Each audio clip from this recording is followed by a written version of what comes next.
If you look back at 2024, I would say he was the best cornerback in college football. And I think he's going to be a top 10 pick, and whoever grabs him is going to be very lucky. Or I'll be totally wrong. That's probably the case.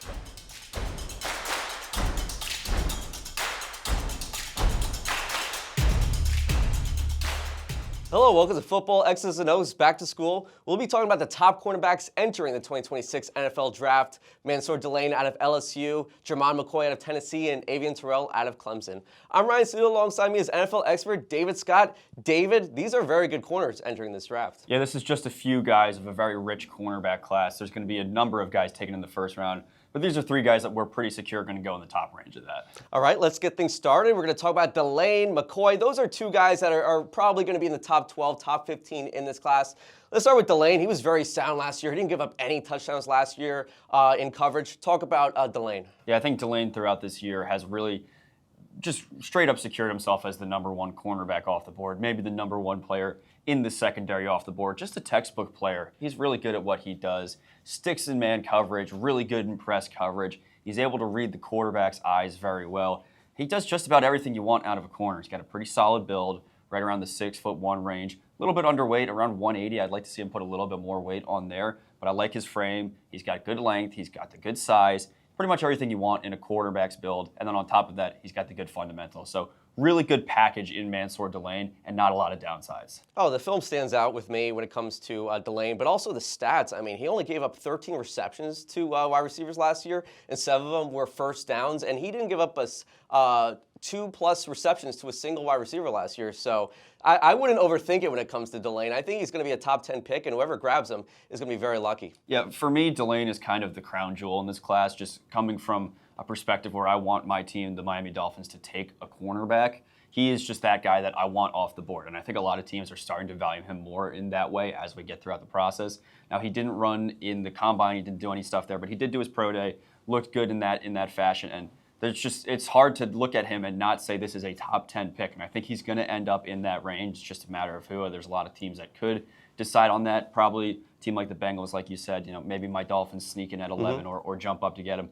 I don't know, but the fact of the matter is you're looking at a really good prospect here, a guy that I think is going to be in the top 10 to 12 cornerbacks in the league within a few years, not just within the draft class. So you're looking at a guy who I think is going to be a Pro Bowl, All-Pro contender for a while to come. And with McCoy, he's only 20 years old. He looked really good in 2024. He was probably going to be the number one quarterback if it wasn't for him getting hurt, tearing his ACL last year. I mean, his skills were so good in 2024, but we just don't have enough tape in 2025 because he didn't play. Yeah, if you look back at 2024, I would say he was the best cornerback in college football. Really great production, great tape, just good numbers all around. And then that ACL tear, really unfortunate. It benches him for the entire 2025 season. Now, there's this situation at the end of the year where he's healthy and he could come back, but he reaches an understanding with the Tennessee coaching staff where they decide just not to play him. So it looks like he was capable to return. They made the decision not to do so to preserve him for the NFL draft.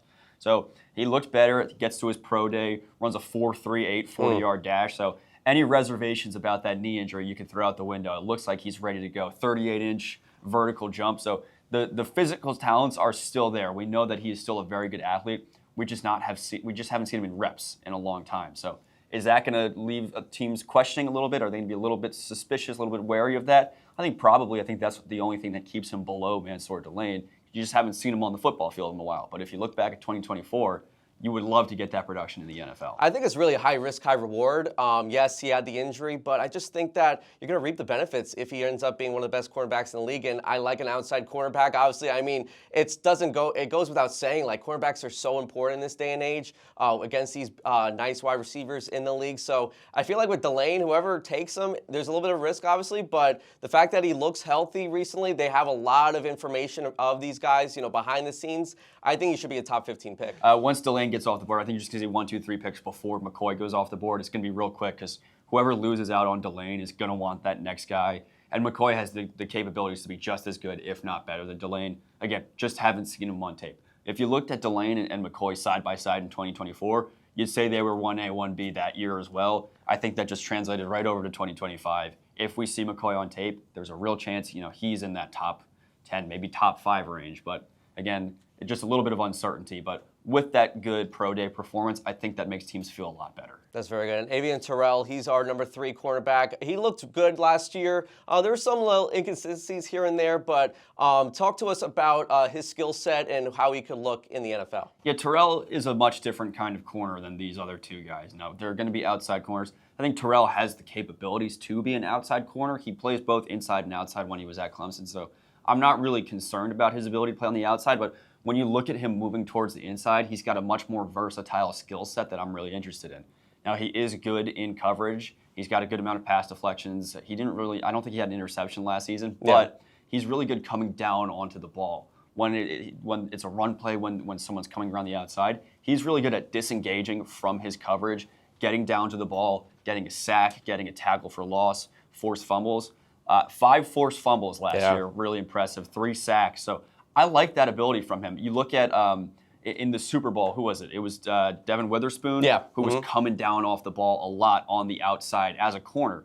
That really intrigues me. I thought that worked really well in the Super Bowl, and you look at that kind of skill set, and you wonder if that could be utilized in the NFL. I have mocked Avieon Terrell to the Seahawks in the past, so maybe that's something that they would be interested in, but I think as the process goes on, he's probably going to go a little bit higher than number 32. Seahawks lost Woolen, so that's definitely a spot for them to take a cornerback. But with Terrell, I mean, he had a little bit of hamstring issues. He didn't really do too much testing, and teams are a little cautious with him now. I think he actually had a little bit of a scare in his personal pro day. I think he had to redo it, or he got hurt. Talk to us about that. Is there a little bit of concern in that department? Yeah, the hamstrings can sometimes be a lingering thing where if it's not handled properly, it's just going to keep coming back.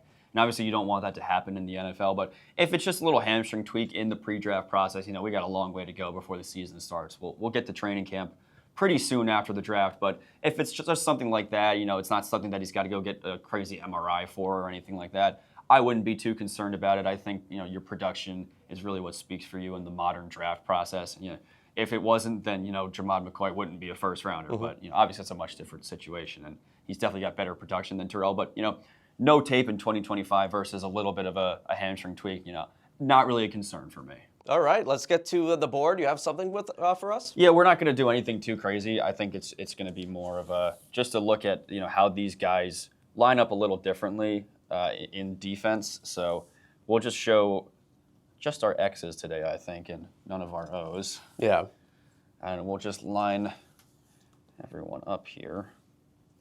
All right, let's run this as if.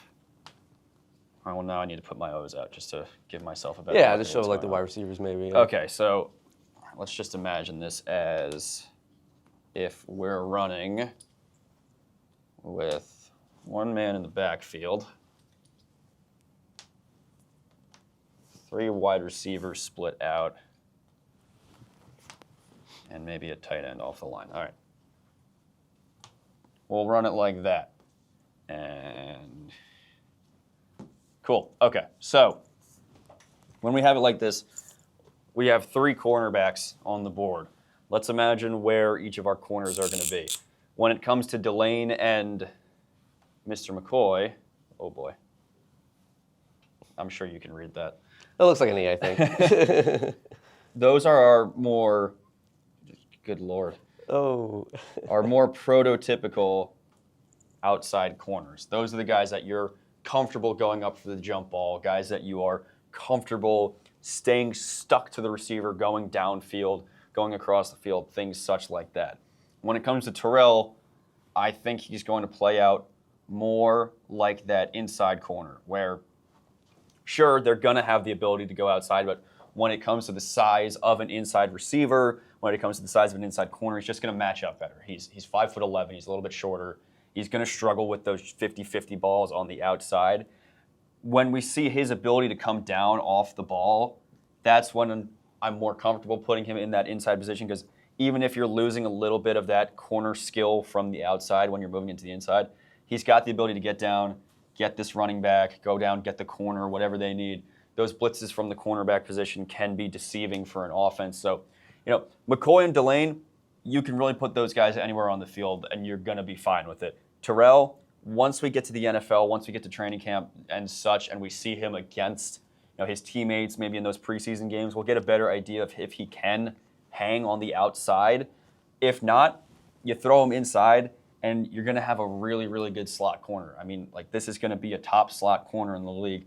I would not be uncomfortable taking this guy within, the top 25, top 20, just for a slot corner role, because I think he's going to excel in that position. If he ends up playing outside, awesome. Then, you get even more value out of that pick. But still, if he's playing the inside and he's going to do those things where he's sticking to a slot receiver, coming across the field, staying tight in that window, dropping into a zone, dropping down, crashing to get those tackles for loss, those forced fumbles, I'm happy with that. I like him as a prospect. I talk about wanting Mansoor Delane at number 11 for the Dolphins, but if I can't get him there and I got to get down the board to 30 wherever they have the Broncos pick, I like Avieon Terrell. I mean, he's a good player, and McCoy's going to be off the board early. Delane's going to be off the board early.